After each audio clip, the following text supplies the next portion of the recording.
देश के 8 राज्यों और केंद्र शासित प्रदेश की 57 सीटों पर आज मतदान हो रहा है। सुबह 7 बजे से ही मतदान का सिलसिला शुरू हो गया था। अंतिम चरण में उत्तर प्रदेश की 13, पंजाब की सभी 13, बिहार की 8, हिमाचल प्रदेश की 4, झारखंड की 3, पश्चिम बंगाल की 9 और उड़ीसा की 6 सीटों पर वोट डाले जा रहे हैं। 7वें और अंतिम फेज में यूपी की हाई प्रोफाइल सीट वाराणसी पर भी वोटिंग हो रही है। पीएम नरेंद्र मोदी यहां से तीसरी बार चुनाव लड़ रहे हैं। लोकसभा चुनाव के 7वें चरण में शामिल 57 संसदीय सीटों पर शाम 5 बजे तक 58.3% मतदान हुआ। दोपहर 3 बजे तक 49.7% वोटिंग दर्ज की गई थी। सुबह 11 बजे तक 26.3% मतदाताओं ने मतदान किया था। 9 बजे तक 11.3% मतदाताओं ने अपने मताधिकार का इस्तेमाल किया था।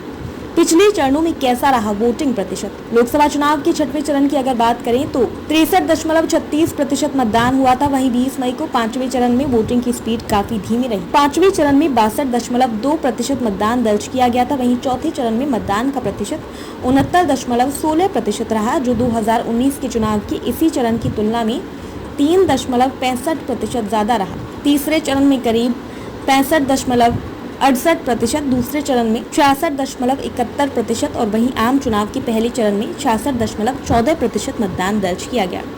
57 सीटों पर शाम 5 बजे तक 58.3% मतदान। लोकसभा चुनाव के 7वें चरण में शामिल 57 संसदीय सीटों पर शाम 5 बजे तक 58.3% मतदान हुआ। इन सीटों पर दोपहर 3 बजे तक 49.7% औसत मतदान हुआ था। शाम 5 बजे तक बंगाल में सबसे अधिक 69.89% मतदान।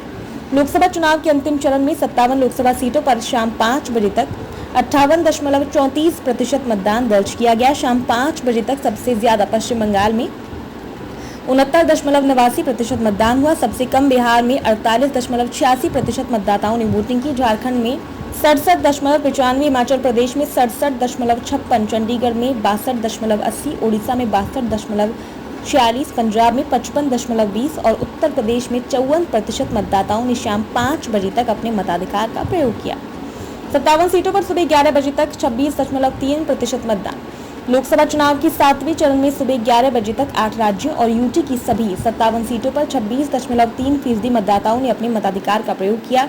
इस आखिरी चरण में सुबह 11 बजे तक सबसे ज्यादा मतदान हिमाचल प्रदेश में 31.9% दर्ज किया गया, जबकि झारखंड इस मामले में 29.6% के साथ दूसरे नंबर पर रहा। बिहार में सुबह 11 बजे तक 24.3%, छत्तीसगढ़ में 25%, हिमाचल प्रदेश में 31.9%, झारखंड में 29.6%, उड़ीसा में 22.6%, पंजाब में 23.9%, उत्तर प्रदेश में 28.0%, पश्चिम बंगाल में 28.1% मतदान दर्ज किया गया।